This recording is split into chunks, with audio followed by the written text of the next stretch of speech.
Muito bem. Olá, você que está me assistindo. Seja bem-vindo a mais um dos nossos vídeos, né? Nessa segunda parte da aula, iniciamos o estudo de matrizes, nós vamos falar especificamente sobre a adição de matrizes, né? Então, esse vai ser basicamente o objetivo da aula de hoje. Da aula de hoje não, desse vídeo, né? Desse vídeo da aula de hoje, que é definir a operação de adição no conjunto das matrizes e também apresentar as principais propriedades dessa operação, certo? Bom, sempre que você começa a estudar um novo objeto matemático, a primeira coisa que você faz, digamos assim, é estipular quando que dois objetos dessa natureza são iguais, né? Como matrizes é um objeto novo que nós introduzimos, nós também precisamos dizer quando que duas matrizes são iguais, né? Se você for pensar em termos de tabela, quando que duas tabelas são iguais? Né? Já que a matriz nada mais é do que uma tabela de dados, vamos dizer assim, né? É uma tabela. Tá? Então, quando que duas tabelas são iguais? Então, duas tabelas são iguais, basicamente, ou certamente, quando o número de linhas das duas tabelas são iguais, o número de coluna das duas tabelas tem que ser iguais e as respectivas entradas têm que ser iguais também. Nesse caso, você tem duas tabelas literalmente iguais. Quando o número de linhas coincide, o número de colunas coincide e é, as correspondentes entradas, ou as respectivas entradas das duas tabelas são iguais. Matriz é a mesma coisa. Então, duas matrizes, aqui eu denotei, ó, tá vendo? Eu usei a anotação que nós tínhamos estipulado. A e J com o I variando de 1 até M, o J variando de 1 até N. A matriz B, eu denoto ela por B e J. O I varia de 1 até R e o J varia de 1 até S. Né? Então, você tem uma matriz M por N e uma matriz R por S. Então, essas duas matrizes elas vão ser iguais se o M for igual ao R e o N for igual ao S. Ou seja, o número de linhas coincide, o número de colunas coincide também. E o A e J tem que ser igual ao B e J para todo I e todo J. Tá? Então, a maneira mais natural possível de você estipular igualdade de duas matrizes. Na sequência dessa aula, ou seja, nesse vídeo e no próximo, nós vamos municiar o conjunto das matrizes com duas operações, a adição e a multiplicação. O conjunto que nós vamos tomar as entradas, a princípio, ela pode ser quaisquer conjuntos para trabalhar com matrizes. Para trabalhar com operações, já não é tão simples assim. Então, como nós já conhecemos os reais e nós já conhecemos os complexos, então, no nosso caso aqui, nós vamos sempre considerar matrizes com entradas reais ou então com entradas complexas. Ou seja, o nosso conjunto C de entradas vai ser ou o conjunto dos números reais ou o conjunto dos números complexos. E nós vamos considerar aqui as operações que foram introduzidas pelo Cayley. Né? Lembra que eu falei sobre o Cayley no vídeo anterior? Ele que percebeu, ele que deu um sentido, ou ele que associou a cada transformação linear a uma matriz, e a partir daí ele definiu as operações. Bom, nós vamos seguir mais ou menos os passos dele e vamos definir, então, nesse vídeo agora, a operação de adição. No vídeo seguinte, nós vamos definir, então, a operação de multiplicação de matrizes. Tá certo? Bom, vamos considerar duas transformações lineares. A transformação linear T ela vai do Rn para o Rm e a transformação linear S maiúsculo vai do R do RR, né? Dos reais de dimensão R para os reais de dimensão S, para o RR para RS. Não sei porque que eu uso essas letras, é só para me confundir, né? Só para RR fica estranho, né? Vamos lá. Bom, a T, como ela sai do Rn e chega no Rm, então ela tem que levar um par, uma N upla numa M upla. Né? Então ela leva x1, x2, xn de um certo y1 até um certo ym. A S, como ela vai do RR, então ela leva uma R upla numa S upla. Né? Então ela leva x1, x2, xr em z1, z2, zs. Né? Então elas têm esse tipo de estrutura. Né? Aqui simplesmente está dizendo o seguinte, ó, leva uma N upla numa M upla. Né? A S leva uma R upla numa S upla. É isso que está dizendo ali. Tá? A maneira mais natural de você... Porque você tem que definir, como nós queremos definir adição, né? A maneira mais natural de você definir T mais S de X, ou seja, T mais S de um elemento, é você somar as respectivas coordenadas do T de X e do SX. Né? Então, você quer aplicar T mais S, como é que você vai definir T mais S de uma upla? Né? Então, você soma a upla associada ao T de X e você soma a upla associada ao SX. Né? Isso aqui dá uma upla, isso aqui dá uma outra upla. Então, você soma as respectivas coordenadas dessas uplas. Para que você possa somar essas respectivas coordenadas e para que você possa aplicar a T numa determinada upla e para que você possa aplicar a S numa determinada upla, tem que acontecer certas coisas. Sem elas não dá. Por exemplo, o N tem que ser igual ao R. Por que isso tem que acontecer? Olha, porque você quer aplicar a T numa upla. A T você só pode aplicar numa N upla. Mas você quer aplicar a S na mesma N upla. Mas pera lá, a S só se aplica em R uplas. Então o N obrigatoriamente tem que ser igual a S. Para você poder aplicar a T e a S na mesma upla. Então você tem que aplicar, você precisa ter que o N seja igual a R. Aqui eu estou besbilhotando, né? Ou estou pensando como que tem que ser a R e a S, quais tem que ser as dimensões do domínio e do contradomínio. Tá? Além disso, o M também tem que ser igual ao S. Ou seja, o contradomínio das duas funções tem que ser iguais também. Por quê? Porque você quer somar a coordenada a coordenada.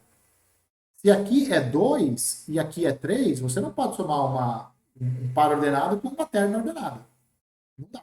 Para você somar coordenada a coordenada, o número de coordenadas tem que ser iguais. Né?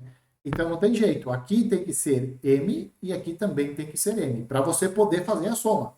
É isso que eu estou dizendo. A T e a S você pode definir do jeito que você quiser. Mas se você quer somar as coordenadas, as respectivas coordenadas das imagens, não tem jeito.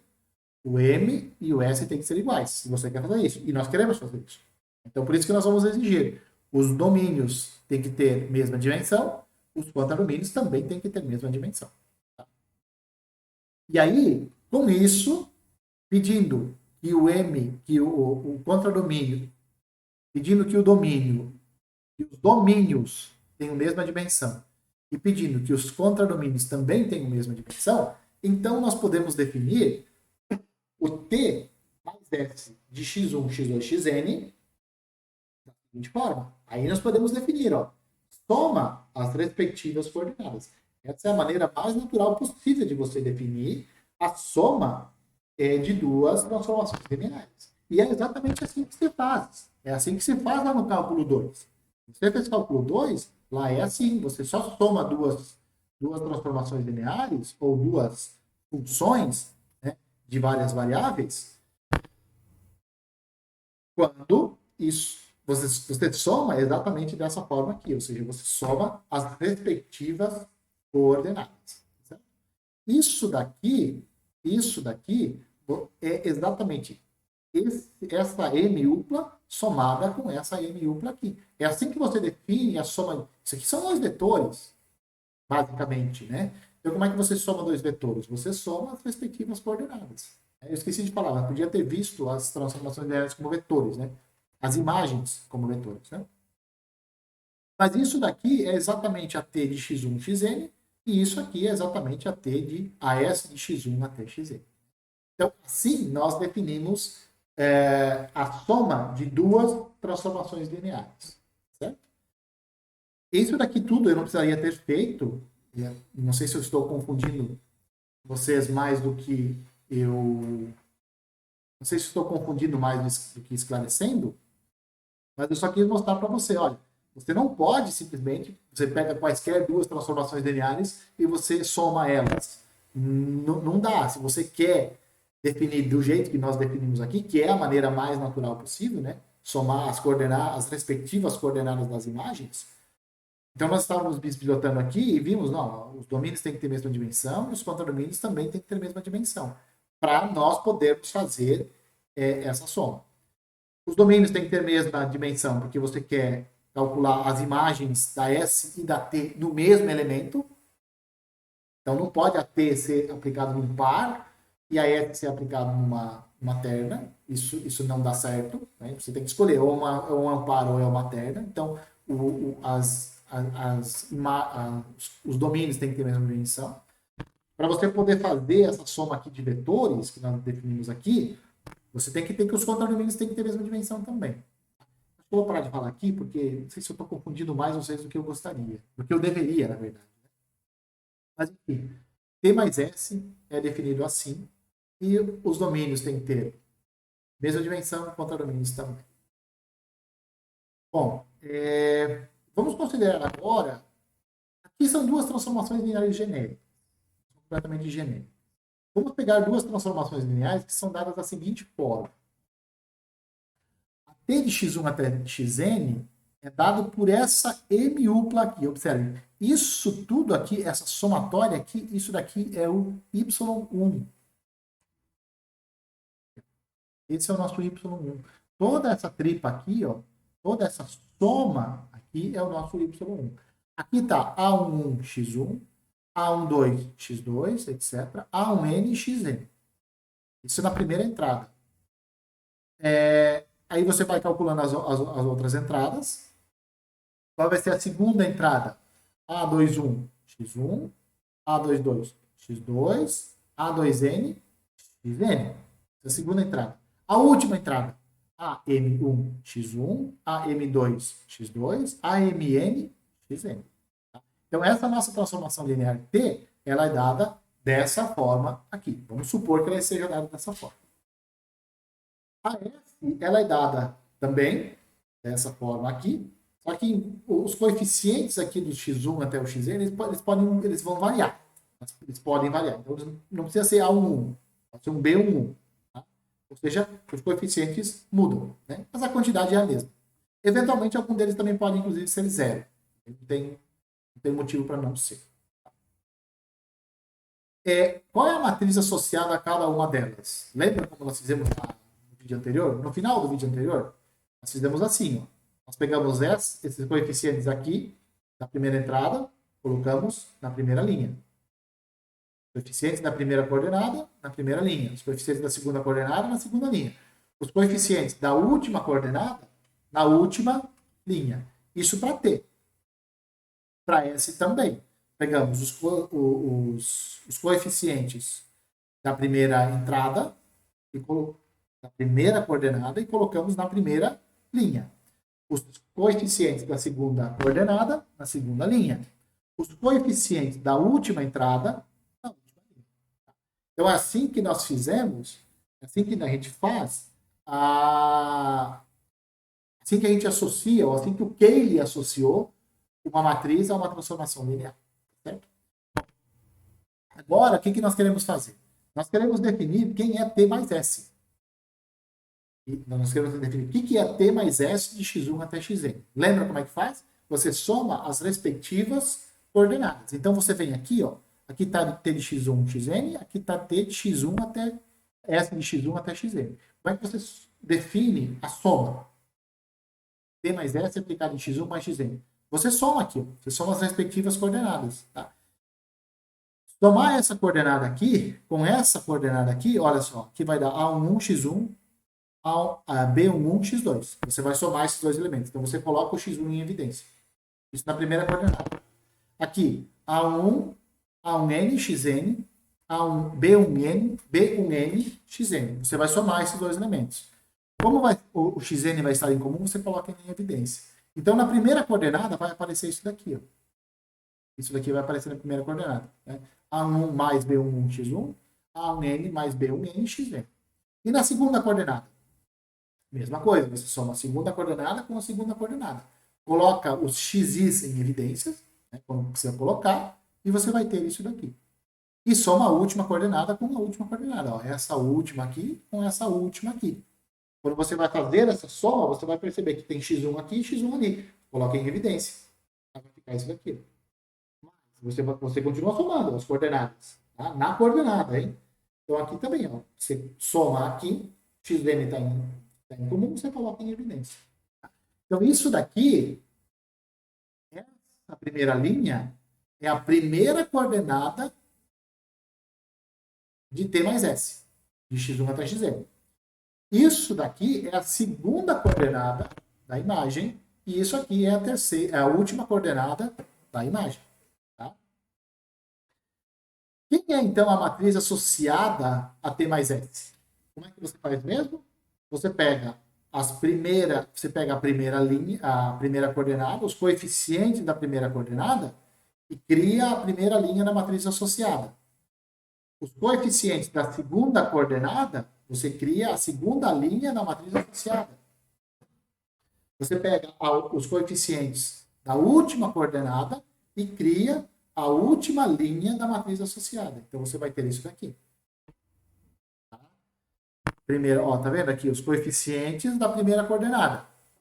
Aqui, coeficiente da segunda. E por último, os coeficientes da última coordenada. Eu não consegui colocar mais elementos aqui, porque senão não ia caber no slide. Por isso que eu tive que compactar mais aqui. Né? Mas aqui nada mais é do que os coeficientes da primeira coordenada, da segunda até a última coordenada. Tá? Aqui, ó, A1, B1. Tá? O que nós queremos agora? Nós queremos o seguinte. Nós queremos definir soma de matrizes. Nós temos soma de transformações lineares. Então, nós queremos que essas duas operações elas sejam compatíveis. Né? Que você olhe para uma e você veja a outra. Né? Que haja compatibilidade aqui. Então, o que nós queremos no fundo? Nós queremos que a matriz associada a T mais S seja a matriz associada a T mais a matriz associada a S. Então, como é que nós vamos definir isso daqui? Nós temos. Isso daqui, nós queremos. Nós queremos definir isso daqui. Como que nós vamos definir isso daqui, então? Isso nós não temos ainda. Estamos investigando. E nós chegamos à conclusão, olha, a matriz associada a T mais S é essa daqui. Quero somar essa matriz com essa, eu quero definir, a maneira mais natural de definir é dizer, olha, essa soma é igual a isso. Então, é isso que nós vamos fazer. Nós vamos dizer, olha, essa matriz mais aquela matriz, ó, essa aqui são as matrizes, ó. Matriz T, matriz de T e a matriz de S. São essas duas aqui.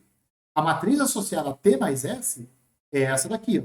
Que você obtém somando coordenada a... você soma as respectivas entradas. Você soma entrada a entrada. Essa é a matriz associada a T mais S. Então, o mais natural possível de você definir adição de matrizes é soma as respectivas entradas. Se você definir assim, você vai ter essa propriedade aqui.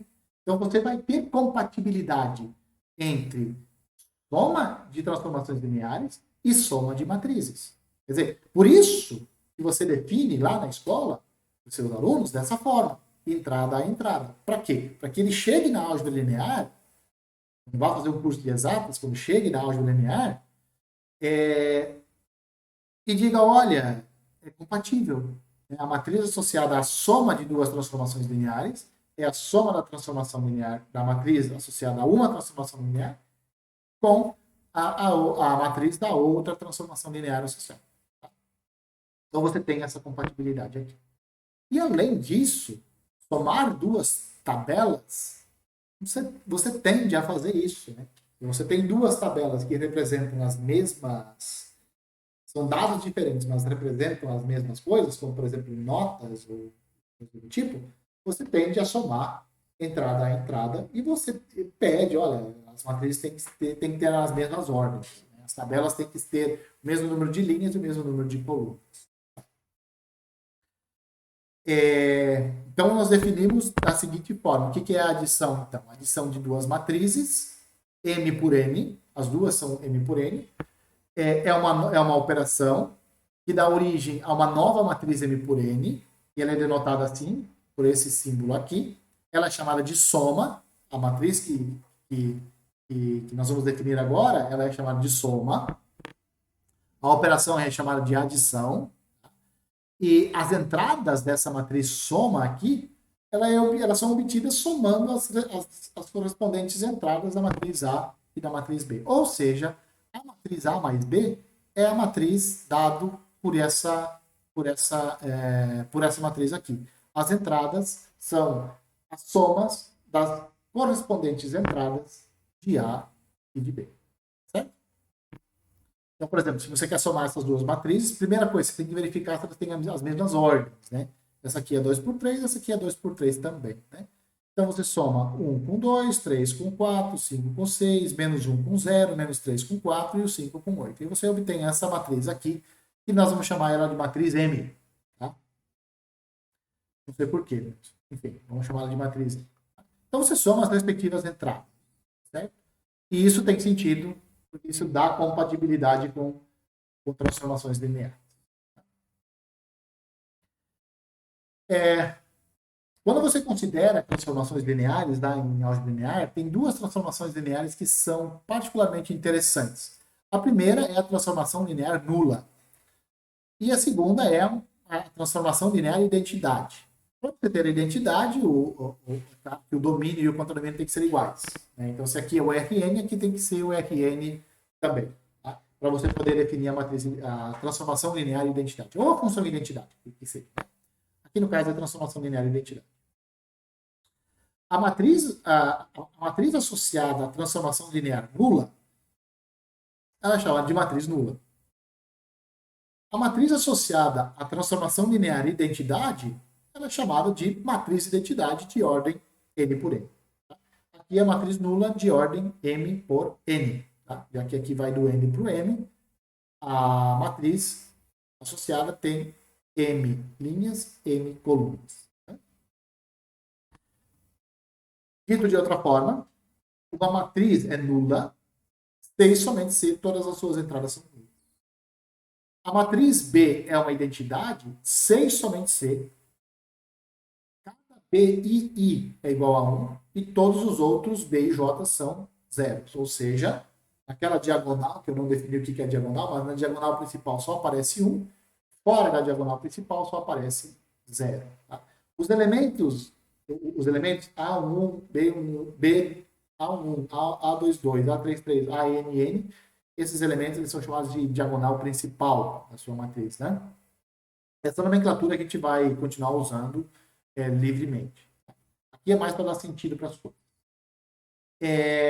A matriz de identidade, muitas vezes é muito útil você usar o delta de Kronecker para definir a matriz de identidade. Lembrando, quem é o delta de Kronecker? Delta de Kronecker são os delta e j, que valem 1 se o i for igual a j e 0 se o i for diferente de j. Então, delta 1, 1 é 1. Delta 2, 2 é 2. Delta 3, 3 é 3. Delta 1, 1 é 1. Delta 2, 2 é 1. Delta 3, 3 é 1. E assim por diante. Todos os outros delta e j são iguais a 0. Então, o delta 2, 3 é 0, o delta 3, 1 é 0. Todos os outros são 0. E aí você pode escrever a matriz de identidade de ordem n da seguinte forma. A gente chama ela de IN, né? I de identidade, N é a ordem dela, né? E ela é dada pelos deltas de Kronecker. Então, ela é a matriz delta e j, onde delta e j é o delta de Kronecker. Além disso, dada uma matriz de ordem m por n, que é dada assim, A e j, né?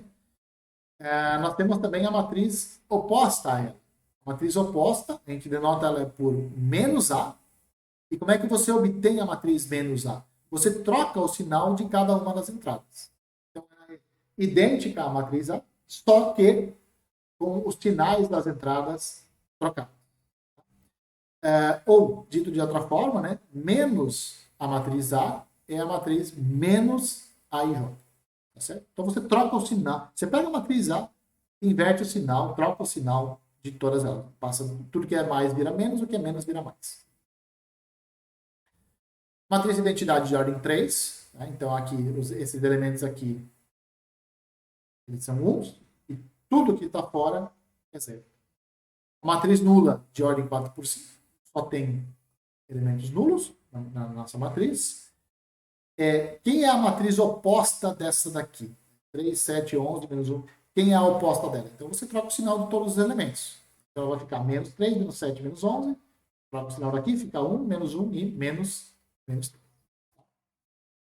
Para encerrar, vamos então às propriedades, as principais propriedades da adição de matrizes. Primeira delas, a operação de adição ela é associativa. Segundo, ela é comutativa. Terceiro, existe um elemento neutro. Quem é o elemento neutro? É a matriz nula, de ordem m por n.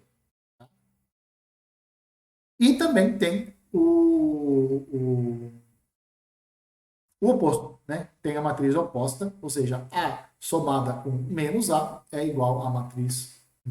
Certo? Bom, essas propriedades aqui, elas são relativamente fáceis de demonstrar, elas são muito trabalhosas, mas elas são relativamente fáceis de trabalhar, de se demonstrar.